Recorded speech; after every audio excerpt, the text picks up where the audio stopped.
कांग्रेस के राष्ट्रीय प्रवक्ता डॉक्टर उदित राज जी हमारे साथ बातचीत के लिए मौजूद हैं। सर, ब्रिटेन में पहली बार भारतीय मूल का प्रधानमंत्री चुना जा रहा है, उस पर आपको कैसे देखते हैं? मैं तो बधाई देता हूँ।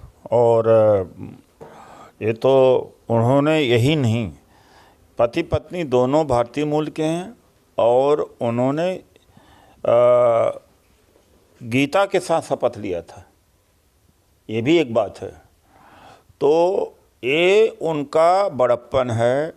और ये सभी मुल्कों से, सभी स्थानों से आए लोगों का स्वागत करते हैं। अमेरिका में भी यही हुआ कि उनके पिता केनियन थे।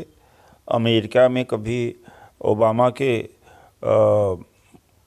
ओरिजिन के ऊपर या उनका जो मूल निवासी कहाँ से थे इसके ऊपर प्रश्न नहीं उठा, तो उन दोनों देशों पे नहीं उठा। अब भारतीय जनता पार्टी के लोग ऋषि सुनक को बधाई दे रहे हैं, तो किस मुंह से बधाई दे रहे हैं? जब सोनिया जी के पीएम बनने की बात आई थी तो उन्होंने ये कहा था कि ये तो विदेशी मूल के हैं और सिर मुड़वाना, राजनीति छोड़ने की बात कही थी। और विदेशी मूल का से पैदा हुआ पुत्र राहुल जी के बारे में कहा है देश प्रेमी हो ही नहीं सकते। तो इसका मतलब है कि इनके हिसाब से और ऋषि सुनक देशद्रोही हैं और ऋषि सुनक विदेशी हैं।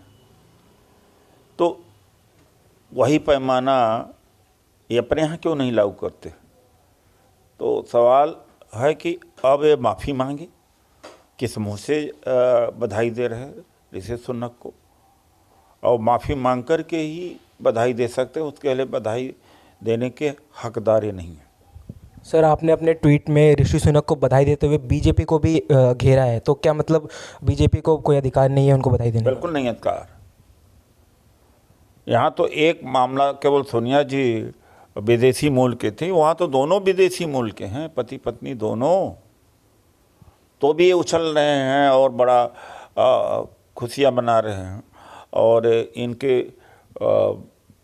नेता मिनिस्टर भी हैं और प्रदेश अध्यक्ष भी हैं बिहार के, संजय जायसवाल जी, तो यहाँ तक कह दिया कि विदेशी मूल से पैदा हुआ औलाद देश प्रेमी हो ही नहीं सकता। तो फिर इसके मतलब देशद्रोही का स्वागत कर रहे हैं ब्रिटेन के लोग और अमेरिका के लोग। क्या मतलब हुआ इसका? ये सवाल है। हमसे बात करने के लिए आप शुक्रिया। तो ये थे हमारे साथ डॉक्टर उदित राज जी, जिनका साफ तौर पर कहना है कि भाजपा को ऋषि सुनक को बधाई देने का कोई अधिकार नहीं है। अब देखना ये होगा कि इस पर भाजपा की क्या प्रतिक्रिया रहती है। दिल्ली से कैमरा पर्सन अभिषेक के साथ खबर टुडे न्यूज़ के लिए विशाल सिंह की रिपोर्ट।